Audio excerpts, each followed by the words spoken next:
Fala aí, galera, beleza? Vocês estão bem? Estão legais? Tranquilo de boa? Suave? Vamos esperar enquanto o pessoal vai entrando aí. Geralmente demora um pouquinho assim, Daniel. Fala aí, gente, beleza? Fala aí, Bruna. Fala aí, Gabriela, beleza? Fala aí, Ellington, de boa? Elaine, tudo bem, Elaine? Fala aí, Nanda, tranquilo, de boa? Fala aí, Rafa, tudo bem? Bom, já deu um número legal aqui. E aí, Arthur, beleza? De boa? Fala aí, Clary, de boa? Então tá, ó. Enquanto vocês estão entrando aqui, só pra gente dar uma analisada, né? Vocês estão vendo aqui que tem... Ah, tudo bem? Enquanto vocês estão reparando aqui, ó, obviamente, né, vocês já me conhecem, o professor Ricardo, professor de Atualidades e Geografia. Hoje eu trouxe pra fazer uma live aqui com a gente, um tenente, tá, da Polícia Militar. Aliás, pode se apresentar aí, Daniel, pra eles, por favor. Tudo bem, galera? Boa noite. Meu nome é Daniel, sou tenente da Polícia Militar do Estado de São Paulo. Eu entrei na Polícia Militar em 2006, na Academia de Polícia Militar do Barro Branco como cadete. Me formei em 2009 e estou aí há 13 anos atuando na Polícia Militar na Sociedade Paulista. Okay? Eu trabalhei um bom tempo na Zona Leste, parte de Itaquera, depois trabalhei aqui um pouquinho na Zona Sul, na Ipiranga, Heliópolis, todo esse pedaço, e hoje tem 1 mês, 2 meses, eu estou trabalhando com a parte de educação física, de treinamento físico de policiais militares e a parte dos candidatos a ingresso da Polícia Militar. Então eu que avalio todo mundo na parte física para entrar na PM, beleza? Bom, pessoal, a ideia, a gente vai analisar um pouquinho sobre o mapa da violência, né? Na verdade, todo ano sai dados aí do mapa da violência, que é de uma ONG bastante interessante, que vai traduzindo uns dados aí sobre como que foi o homicídio por armas de fogo, homens, mulheres e tal. É bem legal pra gente ir acompanhando. E mais do que eu ficar passando um conhecimento para vocês, né? Um conhecimento teórico, claro, da violência, toda a parte epistemológica e tal, eu trouxe o Daniel, que é uma referência aqui, para falar um pouco sobre a parte do dia a dia mesmo, falar um pouco da parte da segurança, enfim, para mostrar como que é a violência no dia a dia, né? Pra gente sempre contrapor. Acho que é importante. Eu, com certeza, não tenho tanto de conhecimento empírico que o Daniel tem sobre os fatos, né, sobre a violência. Então eu trouxe aqui para vocês também perguntarem coisas para ele, para vocês também se interessarem, para tirar dúvidas aí de como que a PM age, porque às vezes a gente, até para grandes corporações, né, como a Polícia Militar, às vezes a gente percebe que existe um preconceito muito grande por fatos que um ou outras pessoas cometeram, enfim, a gente acaba tendo um preconceito muito grande. Então a ideia é, obviamente, né, eu vou apresentar, falar um pouquinho aqui com vocês, aí depois deixar o Daniel falar um pouquinho aqui com vocês também, e depois vocês mandem dúvidas aqui pra gente, belezinha? Ok? A live, como sempre, ela vai contar mais ou menos com uns 20 minutinhos, a gente vai discutir uns 20 minutinhos sobre o processo da violência do Brasil, e depois eu vou falar, sim, vou falar, tá bom? A gente já aqui, ó, a ideia é falar sobre o mapa da violência no Brasil, fala um pouquinho sobre a violência no Rio Grande do Norte, vou falar assim, tá bom? Então a gente vai falar um pouquinho sobre esses dados aí. O que a gente percebe? Analisando os dados da violência no Brasil, né, saiu os dados de homicídio por arma de fogo, principalmente em 2016, a gente percebe que o Brasil ele aumentou sim o seu índice de criminalidade, tá bom? De uma maneira geral. A gente percebe que de 2004, que são os dados aí, né, mais antigos pelos homicídios de arma de fogo, para 2016, tem uma variação de mais 5,8% em geral nos estados. Só que esse aumento da concentração da violência ele foi bastante concentrado. Professor, concentrado aonde? Até anotei aqui para vocês, ó. Alagoas, Sergipe, Ceará e Rio Grande do Norte são os estados mais violentos, os estados que mais têm homicídio por arma de fogo no Brasil. Ou seja, uma coisa que está bastante concentrada, principalmente na região nordeste do nosso país, tá? Esse índice cresceu muito no Nordeste e principalmente com vítimas homens e da população de cor negra, tá bom? Então isso é uma classe assim que a gente percebe que aumentou bastante o índice de violência nos últimos anos. Se a gente for perceber, o principal, né, o grande debate que existe hoje na questão da violência é justamente sobre a intervenção federal que acontece no Rio de Janeiro. Primeira coisa, muito cuidado, hein? Podemos falar em intervenção militar no Rio de Janeiro? Não, não há nenhum tipo de intervenção militar. O que acontece é, toda a polícia militar, ela tem como chefe o governador de cada estado. No caso, o governador do Rio de Janeiro, né, o Pezão, ele não se sentia responsável, na verdade estava numa situação calamitosa ali no Rio de Janeiro, milícias tomando conta, o tráfico tomando conta e tal, e aí o Pezão faz um acordo com o governo federal e cede o controle da polícia ao governo federal, ou seja, a segurança pública, ela deixa de ser responsabilidade do governo do estado e passa a ser do governo federal. E aí o governo federal comandando o exército e a polícia, vai poder fazer alguns tipos de intervenções ali que achar mais conveniente para reduzir a violência. A primeira grande questão que a gente levanta aqui: por que o Rio de Janeiro? O Rio de Janeiro, se a gente for pegar os dados, ele está em 15º, ou seja, o 15º estado mais violento que existe no Brasil. Poxa, Alagoas, Sergipe, Rio Grande do Norte, Ceará, são todos estados que têm um índice de violência que são muito maiores, por exemplo, do que no Rio de Janeiro. Então, por que no Rio de Janeiro? Obviamente, foi uma intervenção federal, né, muito mais voltada assim para agradar a grande mídia. O Rio de Janeiro é uma cidade global, tem ali um centro cultural super importante, um centro turístico super importante, um centro econômico muito importante. Tanto que essa intervenção federal ela foi muito mais realizada, ela se sentiu muito mais presente nas áreas centrais do que nas periferias. Eu tô vendo que o pessoal está perguntando aqui, ó, sobre as milícias, né? O que são essas milícias? Na verdade, se a gente pegar organizações, as milícias elas são formadas tanto por criminosos, alguns agentes do Estado, a própria população mesmo. O que eles fazem? Essas áreas, elas são praticamente territórios que estão tomados por outras pessoas, não são, são territórios à parte do governo brasileiro. Então a gente tem, por exemplo, grupos ali que fornecem toda a infraestrutura necessária. TV a cabo, eletricidade, gás, enfim, toda a infraestrutura que a população precisa em troca de dinheiro, obviamente. Então é como se fosse um estado à parte, você vai ter que pagar um imposto para esse estado. Só que geralmente essas milícias têm leis próprias e agem de acordo com seus próprios interesses, com a sua própria força, colocando a força da lei da maneira que eles acham mais conveniente, né? Ou seja, por meio da violência mesmo, tá bom? Então, para tentar coibir a ação dessas milícias e a ação do tráfico, teve a instalação da intervenção federal. No centro do Rio de Janeiro, a gente percebe que a intervenção federal realmente teve bastante sucesso, reduziu bastante os índices de violência. Mas, em compensação, na periferia, né, nos municípios mais periféricos, geralmente a criminalidade ela se expandiu para as áreas mais periféricas e aumentou a criminalidade na periferia desses grandes municípios, ok? E aí a grande questão que a gente levanta aqui, né, até mais para fazer um debate, quase já cessando aqui a minha parte, deixar o Daniel falar um pouquinho com vocês, realmente solucionou então a questão da violência? A gente percebe que os índices sim diminuíram, tá? Mas principalmente no centro e não na periferia. Provavelmente não é isso então que vai conseguir solucionar a violência, até porque o exército clama por mais infraestrutura, ele clama por maior ajuda financeira para conseguir interferir de maneira mais efetiva mesmo, para solucionar a questão da violência no Rio de Janeiro.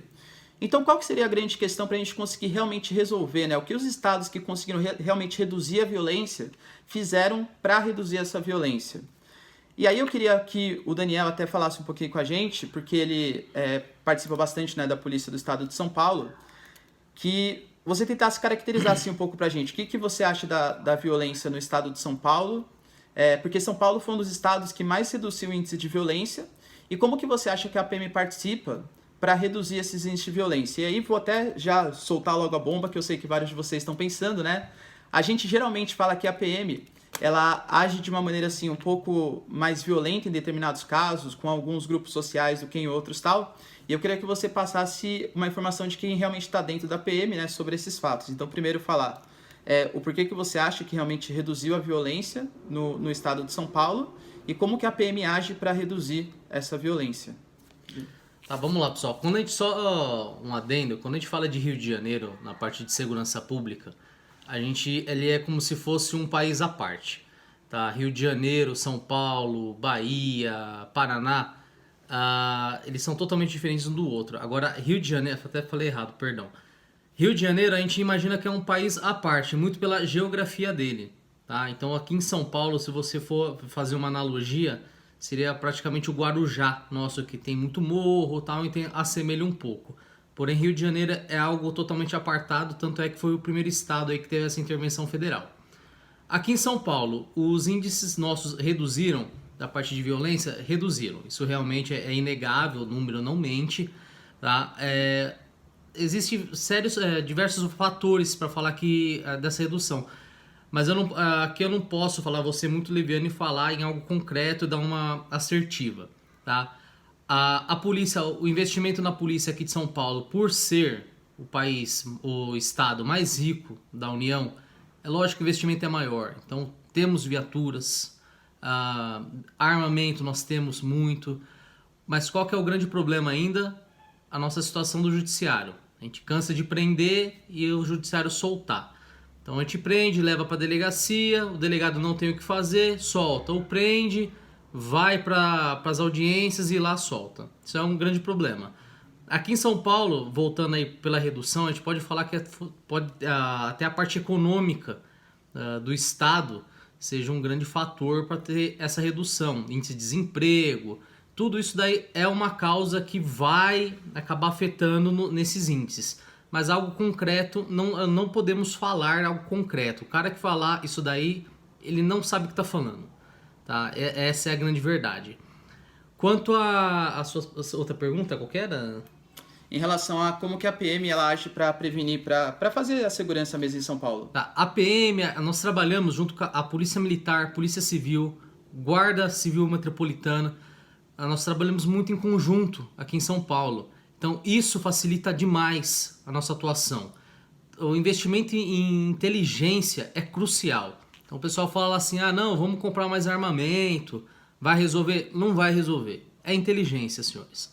A gente tem que investir em inteligência, desarticular quadrilhas, tráfico de drogas. Nós temos que fazer isso daí. Só coibir não adianta, porque infelizmente nós prendemos e nosso legislativo solta. Nosso judiciário vai soltar. Esse é o grande problema. Daí eu vou até um assunto a mais. Violência policial, racismo, conforme o Ricardo falou, dos dados que a maior parte da nossa população carcerária é negra. Tá, isso daí também é uma discussão bem calorosa. Tenho certeza aqui que vai ter muita gente que vai se revoltar do que eu vou falar. Mas só que o Brasil hoje é predominantemente negro e pardo. Então a maior parte da população é negra e parda. Então é óbvio que a maior parte da população carcerária vai ser negra e parda. Por quê? Tem essa minoria branca que está no poder, eu não vou conseguir falar para vocês. Então é uma parte filosófica, algo muito mais pesado para a gente conversar. Mas se a gente for analisar num geral, se eu tenho uma população negra e parda com maior número, é óbvio que eu vou ter uma população negra e parda que mora mais em periferias. Isso vai ser óbvio. É a mesma coisa a população carcerária. Então a PM, digo pela PM, Polícia Civil, GCM, Polícia Federal, tenham certeza disso. Racismo não tem, porque se a população é maior, o que vai acontecer? A nosso efetivo é de negro e pardo. Então a gente vai falar que negro está sendo racista com o próprio negro? Não tem, isso não existe, senhores. Nós trabalhamos sobre situação, sobre a criminalidade em si, não sobre a pessoa. Nós não abordamos pessoas. Abordamos pessoas que estão em suspeita de alguma atitude suspeita. Então quando falarem que a PM é racista, senhores, analisem, pensem com carinho. Isso é dado. A maior população é negra, a maior efetivo contingente da PM, da Polícia Civil, da GCM é negro também. Então são dados, são afirmações que falam que não é a verdade, tá ok? Ô Daniel, eu queria já até levantar as questões polêmicas para eles aqui que eu tô vendo. Ó. Eu tô vendo aqui que a Calegara-Gabi, ok? Tá perguntando aqui, ó. O problema é o judiciário ou vocês não estão prendendo as pessoas certas? Desculpa se eu fui grossa. Não, você não foi grossa de maneira alguma. Nós estamos prendendo a pessoa certa. Se a gente não tivesse prendendo a pessoa certa, as cadeias não estavam lotadas. Ou a gente não tem um problema de superpopulação na penitenciária. A gente está prendendo. O problema é que aqui no Brasil a gente tem tanto benefício da lei, mas é tanto benefício que um cara que foi condenado há 30 anos, ele não vai ficar, se for a primeira vez, tal, daí tem os benefícios, ele não vai ficar mais de 2 anos preso. Então nós estamos prendendo as pessoas. O problema é que estão soltando. Esse é o grande problema. Entendi. E na verdade assim, a gente percebe que a polícia, né, ela atua como método de, na verdade, a prevenção, não é como que é, Daniel? Polícia militar? Aqui no Brasil nós temos o ciclo incompleto de polícia. Então a polícia militar ela vai trabalhar com a prevenção, que é quando você vê a viatura caracterizada, o policial fardado. Qual que é o objetivo? O bandido vê e não cometer o crime onde esse policial está. E na repressão imediata, o bandido, vamos lá, o criminoso cometeu o crime e a polícia militar vai prendê-lo. A polícia civil vai trabalhar na parte de imediata e na investigativa. Então, a imediata, conforme eu falei, a investigativa, deu o crime, ela vai investigar. Ok? E você acha que o ciclo completo das polícias ele ajudaria a solucionar o problema, assim, até da logística da violência no país? Eu particularmente acredito. Só existem 2 países no mundo que tem esse ciclo incompleto de polícia, que é o Brasil e um país na África, não me recordo o nome. Daí a gente para pra pensar, porra, o mundo inteiro tá errado, só a gente que tá certo. Isso é óbvio que isso daí tá errado, tá? Isso é óbvio. Lógico, nos outros países você tem diversas polícias com suas diversas atribuições, eles têm. Óbvio, uma polícia não se intromete na outra, mas o ciclo é completo. Ele vai prevenir, vai reprimir e investigar. Então você não perde, nesse meio caminho, informações, que isso é crucial. E quando você tem esse ciclo incompleto, informações são perdidas. Então, a gente percebe aqui, né, que o Daniel falou coisas super importantes. Eu, particularmente, né, adoro discutir com pessoas que têm um conhecimento empírico maior que eu sobre os fatos, porque quando a gente estuda muito a questão na teoria mesmo, a gente percebe que, assim, a questão da violência, ela está muito associada, claro, aí o Daniel com certeza também concorda comigo, à desigualdade social que existe no país. Em geral, países que têm maior desigualdade social vão ter maiores índices de violência. A gente percebe que, geralmente, os estados que eles conseguiram reduzir os índices de violência também, geralmente, obviamente, a parte da polícia é super importante, mas investimento na parte social também é bastante legal. E aí, quando eu falo investimento em partes sociais, a gente pode tratar tanto da questão do acesso à educação, mas não só acesso à educação, acesso à cultura, acesso a lazer, oficinas de teatro, música. Poxa, eu sempre uso o exemplo, né? Quando a gente pega, por exemplo, as Olimpíadas, ou então, sei lá, Copa do Mundo, o número de jogadores que fala, meu, se não fosse pelo futebol, se não fosse pela natação, se não fosse, sei lá, pelo tênis, enfim, tênis geralmente é um esporte mais elitista, né, mas se não fosse os esportes aí, eu jamais teria saído, por exemplo, da vida do tráfico, ou então da vida do crime. Então, além de toda essa questão que existe da própria prevenção, né, por parte da polícia, investimento em parte social e uma ausência do Estado, ela é muito significativa para esse aumento da violência. A gente percebe, para mim é muito sintomático, né, eu como um cientista social aqui falando com vocês, é muito sintomático quando a gente percebe que existem partes, por exemplo, do nosso município, onde existem leis próprias. Poxa, uma lei, uma constituição, ela é feita pelo Estado. Então, se existe determinado espaço que tem uma lei própria, é porque não existe o sentimento daquela população pertencente ao Estado. Existe até na favela do Heliópolis, por exemplo, do Paraisópolis, perdão, aqui em São Paulo, a adoção de uma moeda própria. Ou seja, o sentimento de não pertencimento ao Estado, o Estado ignorando completamente aquela camada da população é tão forte que faz a presença do Estado. Aliás, a não atuação do Estado ela é tão significativa que até poderes paralelos se formam. A gente pega aqui em São Paulo, por exemplo, a ação do PCC, o primeiro comando da capital. A gente pega a milícia, pega o tráfico no Rio de Janeiro. Enfim, o PCC que já se espalhou para outros estados também. Então, tudo isso parte da ação de a capacidade que... Aliás, a falta de capacidade que o Estado tem em fornecer uma boa qualidade de vida para a população, ok? Eu queria ver se tem alguma pergunta aqui, ó. Só um adendo aqui, ó.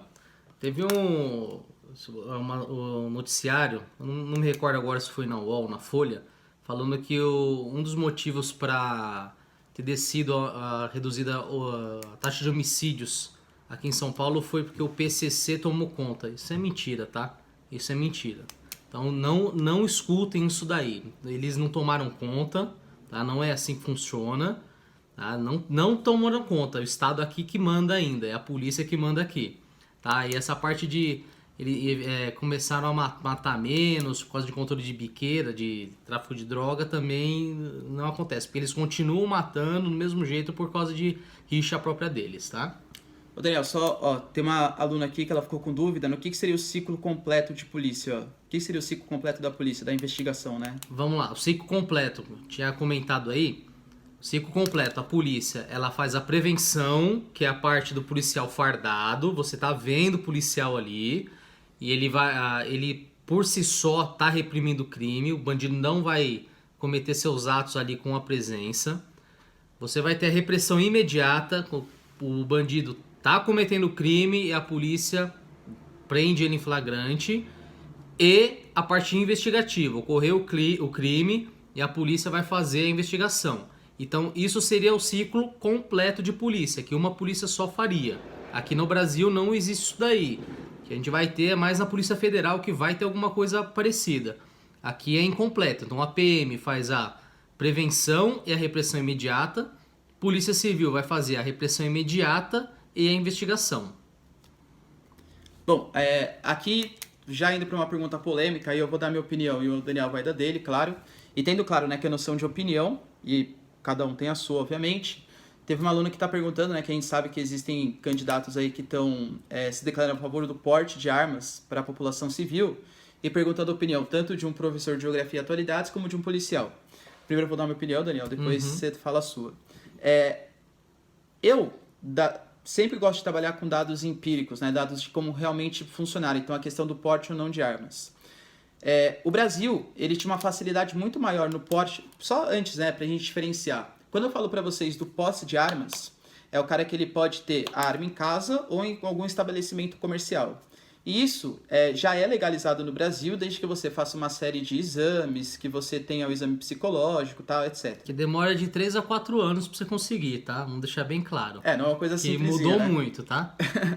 Já o porte de armas, você precisa fazer todos esses exames e precisa de uma autorização da Polícia Federal, que, convenhamos, para uso civil é praticamente impossível de você conseguir, né, Daniel? Praticamente a Polícia Federal nunca concede, a não ser que você tenha uma justificativa muito boa para conseguir ter o porte de arma, ou seja, para conseguir levar a arma com você.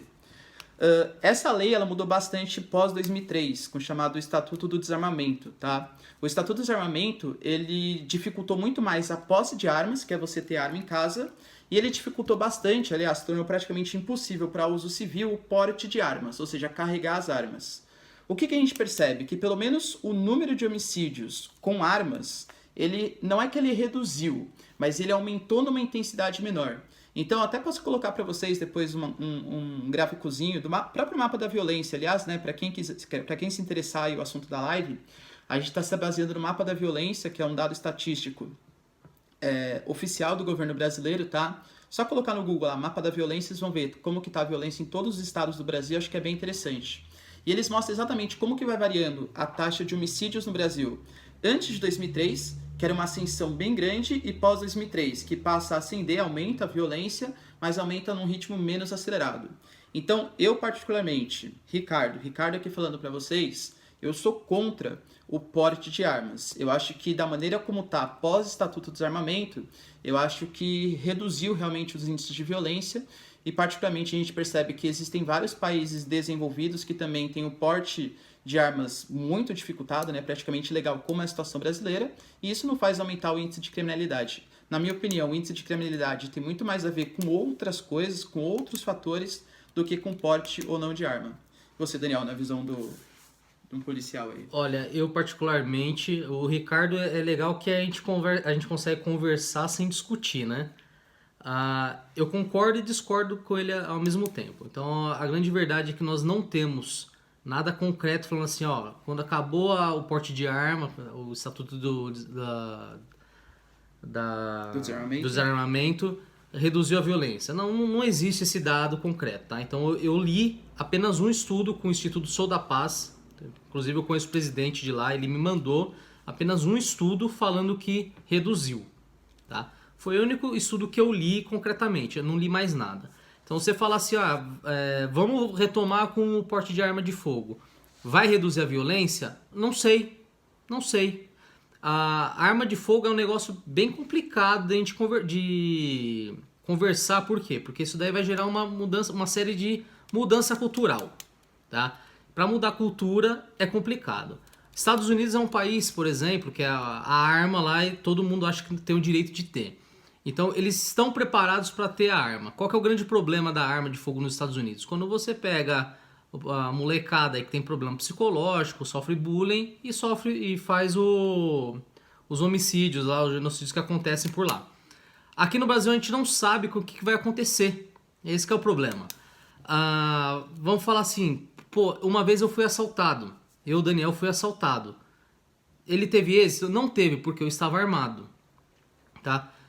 Talvez outra pessoa que não tivesse tanto preparo, o treinamento que eu tivesse, o que ia acontecer? Talvez essa pessoa ia ser uma vítima. Então eu não consigo falar, não, eu sou a favor, sou contra. Se você falar assim, você é mais ou menos, não, eu sou mais a favor de liberar, mas só que você dá um treinamento bem intensivo para quem tem essa arma. Agora, para você vai aumentar ou vai reduzir? Não dá para saber. Senhores, vocês me desculpem, não dá para saber. Isso a gente tem que testar, tá? Eu, particularmente, se for na minha opinião, eu acho que vai reduzir um pouco se a gente conseguir mudar um pouco a cultura do brasileiro. Daniel, só partindo aqui, ó, que o pessoal tá perguntando um monte de coisa, né? Vi outra pergunta polêmica aqui, aí de novo vou dar a minha opinião e deixo o Daniel dar dele. E acho que é legal, né, vocês verem essas diferenças, assim, acho que é interessante até para vocês formarem seus próprios argumentos. Teve um aluno que mandou, até passou aqui um pouquinho, ele falando que as cadeias estão superlotadas, realmente é verdade, mas principalmente de, assim, pequenos delitos, ou seja, o cara que participou de um tráfico de drogas, ou o cara que roubou uma coisinha e tal, e não de grandes crimes que aconteceram.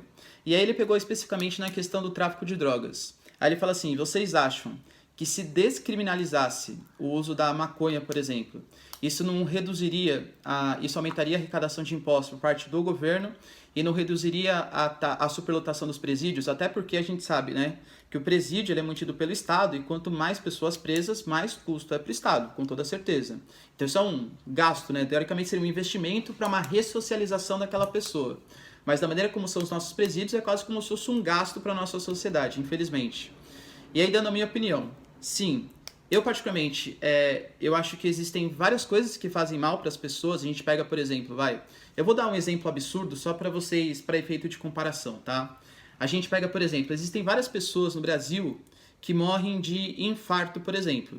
Beleza, o infarto ali causado porque come comida gordurosa, gordura trans, não sei o que lá, aquele monte de coisa.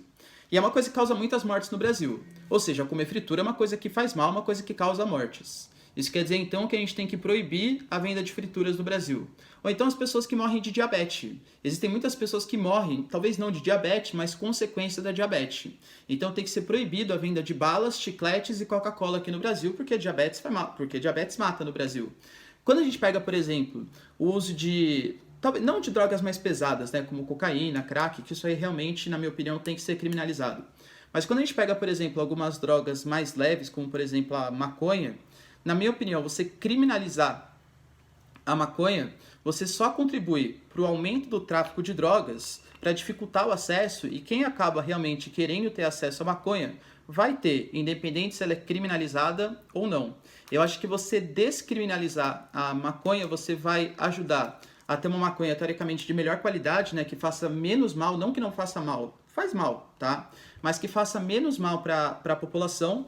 O Estado ele vai conseguir arrecadar um pouquinho mais, claro que vai continuar existindo tráfico, porque a maconha vai ser regulada pelo Estado, ela vai ser um pouco mais cara mesmo, mas aquela pessoa que quer ter um pouco mais de condição financeira, ele vai ter uma maconha de melhor qualidade, ele vai querer pagar por isso, e acho que existem muito mais coisas que fazem mais mal do que maconha e são criminalizados. Então, na minha opinião, sim, você legalizar, né, maconha, não os outros entorpecentes aí. Maconha seria uma forma, sim, de reduzir a superlotação dos presídios e, além de tudo, contribuir para a economia brasileira, tá bom? Fala aí, Daniel, sua opinião. Só pra deixar claro, eu sei que o Ricardo não é maconheiro, tá? Então, eu já conheço ele há um bom tempo, eu sei que ele não é fumeta. Eu, como policial, tenente Daniel Guerreiro da polícia, eu sou obrigado a ser contra, tá? Agora, eu como pessoa, como Daniel, como civil... já eu acho algo bem polêmico, então não consigo falar se vai ser bom ou ruim. Se a gente olhar na própria Holanda, que temos uma pseudo-liberação nos cafés, tal, a própria população holandesa, elas viram os locais onde a substância é consumida se degradar. Então é algo que se tem que se analisar com bastante carinho. Se a gente for parar para pensar na maconha, ela é porta de entrada para as outras drogas mais pesadas. Então ela é porta de entrada para cocaína, para o LSD, para o êxtase, para o crack. Então não tem como se negar isso daí. Tá, vou falar do álcool. Tudo bem, o álcool a gente controla. Então o pessoal que bebe, gosta de tomar uma cerveja, tomar seu uísque, ele consegue controlar os efeitos. A maconha não. Então não dá para falar que eu vou fumar uma maconha e vou ficar normal. Diferente de eu tomar um copo de cerveja. Então é algo bem diferente. Então, como policial militar, eu sou totalmente contra essa liberação da maconha, porque ela vai dar outros problemas pra gente. Tá? O que vai ser? Vai aumentar o consumo de cocaína, vai aumentar o consumo de crack e outras substâncias. Então é esse que é o grande problema, que são substâncias muito mais lesivas, muito mais nocivas para a pessoa e para a sociedade. Ok, e Daniel, está ficando até tarde já, só pra gente finalizar a última pergunta polêmica, né, que eu sei que vocês adoram mais as perguntas E tem polêmicas. uma pergunta aqui que estão falando bastante que eu vou falar também, Ah, tá, pode responder aí, Dani, vai. Tem acho que a Natália Branda perguntou, e eu vi um monte de gente perguntando, falando que os policiais militares não gostam de ser militares. Se eles não gostassem de ser militares, não estariam na polícia militar. Tá? O militarismo, existe essa imagem da ditadura militar. Senhores, o militarismo não é isso. Isso aí tem uma série de normas, de doutrinas. O pessoal que entra para a profissão da polícia militar, exército, marinha, aeronáutica, é uma vocação. Então quem tá ali não quer sair. Tá? O militarismo é excelente. Eu falo para vocês, o efetivo da PM de São Paulo, nós estamos margeando 90 mil homens. 90 mil homens armados. Qual que é a melhor maneira de a gente ter um controle sobre essas pessoas? O militarismo, mas é um controle pro bem, não é um controle pro mal, tá ok? Então quem tá lá é porque gosta. Sempre tem aquela parcela que não gosta, tá? Mas é a minoria. Ok. E só pra gente finalizar, né, a última questão aí, que seria que levantar aí sobre a pena de morte, tá bom? Falando se... Aí, de novo, né, opinião, eu, Ricardo, como professor de geografia, e o Daniel aqui como representante aqui da polícia, né? Quando a gente fala de pena de morte, é uma situação bem complicada. Eu, particularmente, acho que nenhuma pessoa tem o direito de tirar a vida de outra pessoa, independente do crime que ela tenha cometido. Quando a gente, na minha opinião, talvez até como uma pessoa, pelos meus valores, né, que eu fui criado e tal, eu acho que todo mundo tem sim chance de recuperação. E se a pessoa não tem chance de recuperação, é porque algum tipo de transtorno mental essa pessoa tem. Então ela deve ser... Obviamente, se alguma pessoa cometer um crime muito grave, ela não pode ficar convivendo à sociedade, ela tem que ficar reclusa e tal. O grande problema é que a nossa cadeia, ela não ressocializa e, aliás, ela muito mais ajuda a pessoa a entrar mais firmemente para a vida do crime do que propriamente para conseguir sair e ter uma vida normal, etc. Até porque, convenhamos, até no próprio mercado de trabalho, a gente sabe que existe um preconceito muito grande com aquelas pessoas que têm algum tipo de antecedente criminal e por aí vai.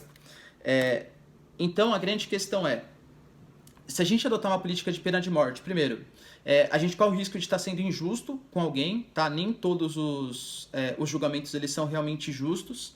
Imagina, se a gente tirar uma vida de uma pessoa injustamente, para mim já desmoraliza completamente a noção de que pena de morte é correta, porque uma vida é um universo completamente diferente, cada vida é um universo, né? E aí existe o pai, o filho, a irmã e tal, numa pessoa que pode ter sido morta de maneira injusta, e na minha opinião, todos sim têm chance de recuperação. A gente pega, por exemplo, índices de violência aqui no Brasil, índices de violência na Noruega, por exemplo. Na Noruega, o índice de violência é menor, não porque as pessoas lá nascem com o gene de uma pessoa boazinha, e sim porque existe toda uma condição cultural ali para que aquelas pessoas entrem menos para a vida da criminalidade, toda uma questão cultural, uma questão econômica.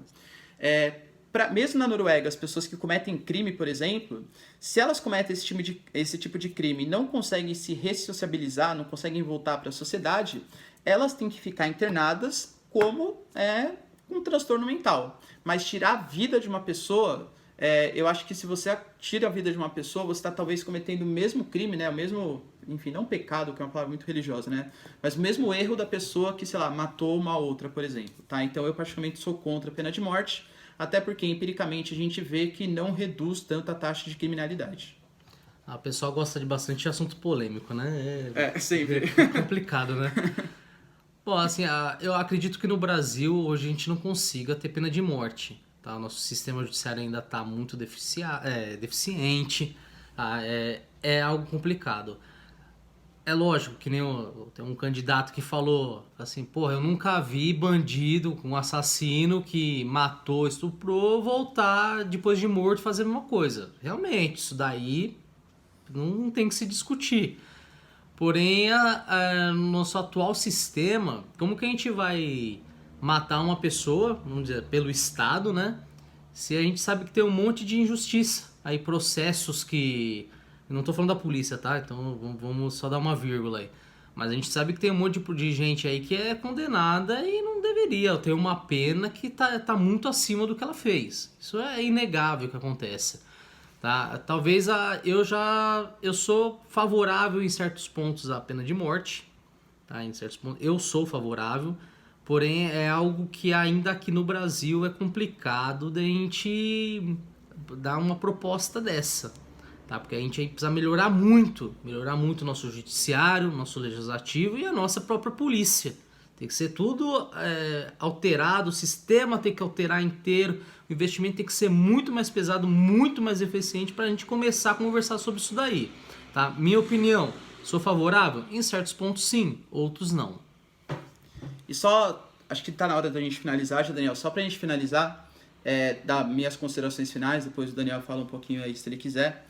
Eu acho que toda vez que o Estado ele tem que reprimir, ele tem que pensar numa solução para a criminalidade, o Estado ele tem que pensar com a lógica e não de maneira passional. Quando eu penso, por exemplo,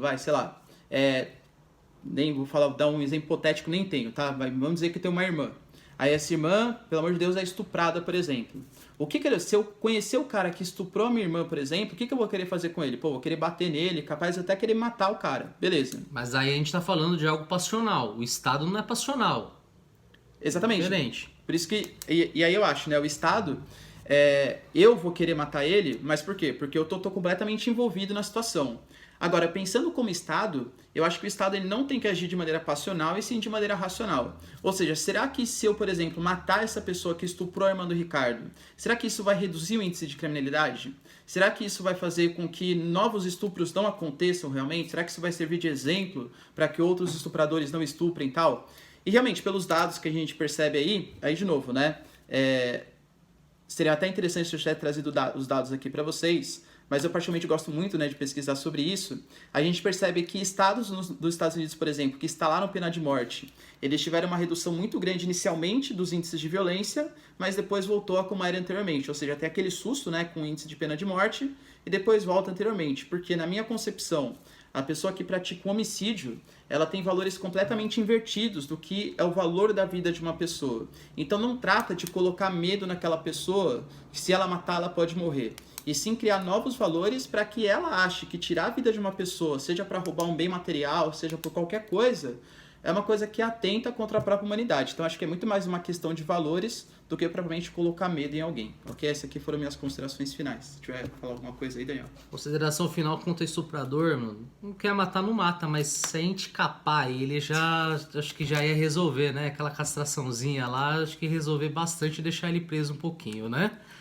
A consideração final é só agradecer o Ricardo pela oportunidade, tá? Acho muito legal o negócio que eu falo para vocês todos que estão assistindo, tá? Diálogo é sempre muito importante, todo radicalismo é uma porcaria, tá? Para não falar outra coisa, né? O Ricardo me conhece um pouquinho tempo, sabe que eu queria falar outras palavras. Mas tudo que é extremo é ruim, senhores. Não, extrema direita, extrema esquerda, extremo não sei o que, isso é péssimo, senhores. As pessoas não se conversam. O Ricardo tem opiniões políticas dele, eu tenho as minhas, elas divergem, mas a gente nunca deixou de se falar, nunca brigamos por causa disso. Então a gente sempre sentou e conversou. Ele tem os lados positivos, tem os lados negativos, eu tenho os positivos, eu tenho os negativos. Isso é diálogo, a gente tem que conversar, é só assim que a gente consegue ir pra frente. Eu não sou dono da verdade, Ricardo não é dono da verdade, você que está assistindo não é dono da verdade. Senhores, eleição tá aí, tá? Não adianta só sair pra rua levantar bandeirinha. Lembra lá da urna. Isso daí é muito importante. Vocês querem mudar a segurança do país? É na urna. É na urna. Não adianta ficar votando porque fulano é bonitinho, fulano é legal, tem a musiquinha legal. Votem conscientemente. Senhores, precisando, estou à disposição. Meu Instagram é Daniel Guerreiro. Tá? Só me procurar. Hoje eu trabalho com o TAF, né, o teste de aptidão física. Eu tenho certeza que tem muita gente aqui que tá prestando para a Polícia Militar, Civil ou outros órgãos de segurança que tem a aplicação do teste de aptidão física. Se precisarem, me chama aqui que eu ajudo com algum treinamento ou tirar dúvidas, tá ok? E muito obrigado pela atenção aí, galera. Bom, gente, para me despedir aqui também, tá? Eu vou deixar logo depois aqui, eu vou disponibilizar a live, vai ficar um dia aí para vocês, tá? Depois, provavelmente, eu vou baixar e colocar no meu canal no YouTube. Aliás, para quem não sabe, eu fiz um novo canal no YouTube. Vou deixar também depois no link aqui para vocês. Aí eu deixo tanto o meu canal no YouTube como o link do Instagram dele aí para quem quiser manter contato, belezinha? Espero que vocês tenham aproveitado, galera, tenham curtido. Beijos, abraços e tchau. Até a próxima. Falou, pessoal.